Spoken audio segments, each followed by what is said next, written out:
Jey Uso just called out the fans again, so we'll see what that's about. We'll also check out what's up with Finn Balor, Roman Reigns, and more. Starting things off with Jey Uso's remarks towards the fans. Jey Uso is no stranger at all to calling out fan criticism. Jey started off as a major fan favorite when he first began his singles run in the back half of 2023.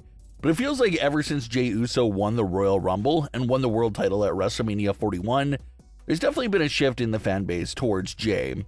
The online fans have been very critical of Jey since that world title win. And we even saw some instances recently, like at the Royal Rumble kickoff event, where Jey was booed when he said he was going to win the Royal Rumble match again.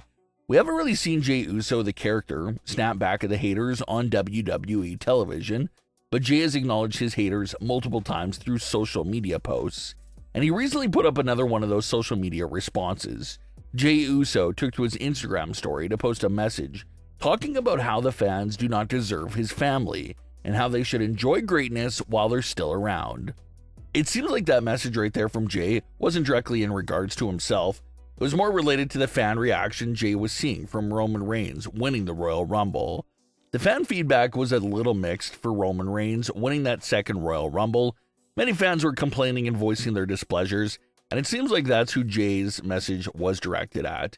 Jey Uso saying that the fans don't deserve the Bloodline family because they complain about them instead of enjoying their greatness while they're still around.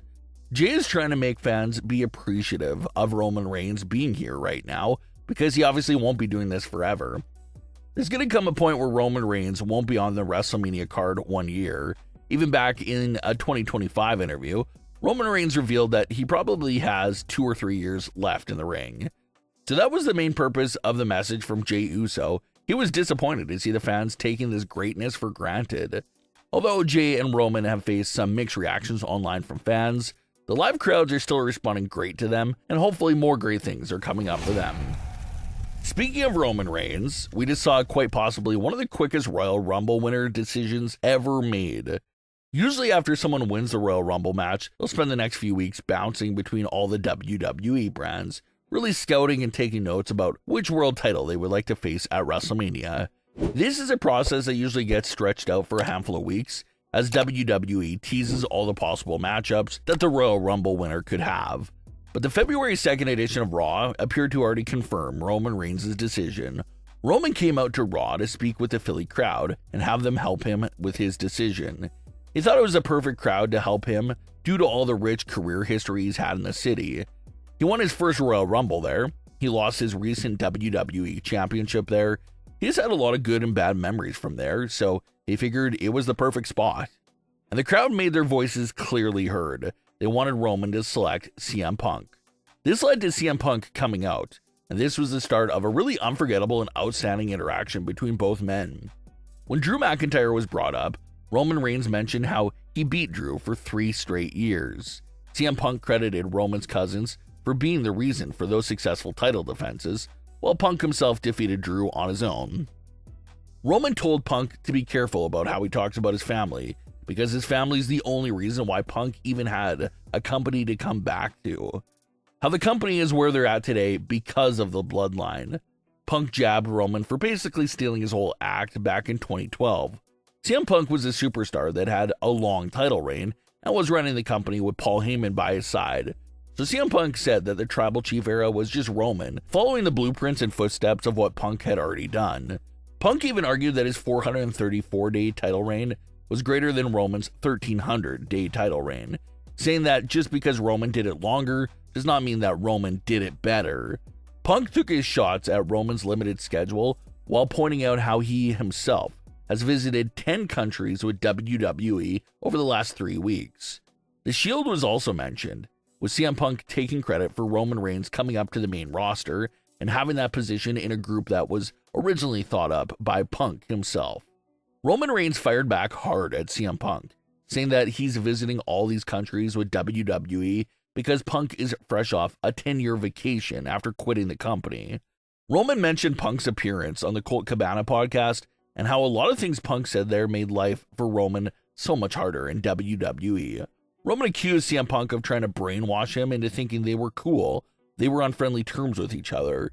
But Roman said that he's selecting CM Punk for WrestleMania because he flat out hates him and wants Punk to acknowledge him after he takes the title in the main event of WrestleMania. And just like that, one of the main events for WrestleMania 42 is set in stone. It'll be Roman versus Punk for the world title. The segment was most definitely an all-timer by both men. Some fans even saying that it was one of the greatest promos of Roman's entire career, and even giving the nod to Roman as the winner of the first face-to-face interaction. Roman's usage over the last year and a half has been dry with limited substance, but all it took was one segment like this to get Roman back on track again of being one of the hottest things going on in wrestling, and just one segment to really sell fans on this matchup. If the rest of the build-up is going to look like this, we're in really good hands for the WrestleMania main event. The only thing that will get this build-up off track is a lengthy absence by Roman Reigns.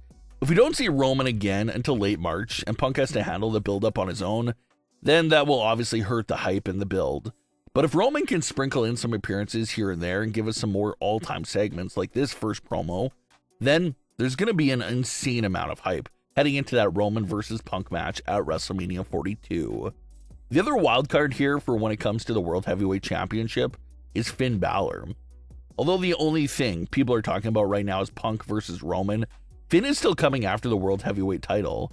Finn had several promos air throughout the night, talking about how he's giving out nothing but respect everywhere he's been to, but how he continues to get disrespected in current day. Finn says he's not a bad guy, but he's going to do bad things to CM Punk. Finn Balor versus CM Punk is rumored to take place at Elimination Chamber for the World Heavyweight title, but considering the fact that WWE just locked in CM Punk versus Roman Reigns as one of their WrestleMania 42 main events, that kind of makes it seem like Finn Balor has no shot at all at winning the World Heavyweight title, and how that second match between Punk and Finn is nothing but a filler match on the road to WrestleMania. Hopefully that's not true. Hopefully there's some crazy twists up their sleeve, but from where everything stands right now, it sure does seem like revealing CM Punk versus Roman Reigns for WrestleMania basically rules out any possibility of Finn actually winning the world title before then. Some fans are discussing the idea of Finn potentially winning the title by surprise to throw everything off track. Sort of like last year, where nobody gave Io Sky a shot at dethroning Rhea Ripley. Everyone just overlooked Io as a filler match and was looking forward to Bianca versus Rhea. But Io actually won the title.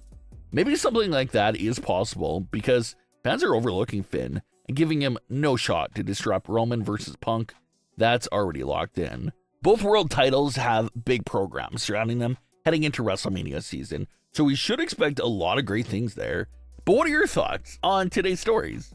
Leave your comments below. Don't forget to subscribe with all notifications on, and leave a like if you enjoyed. Thanks for watching, guys.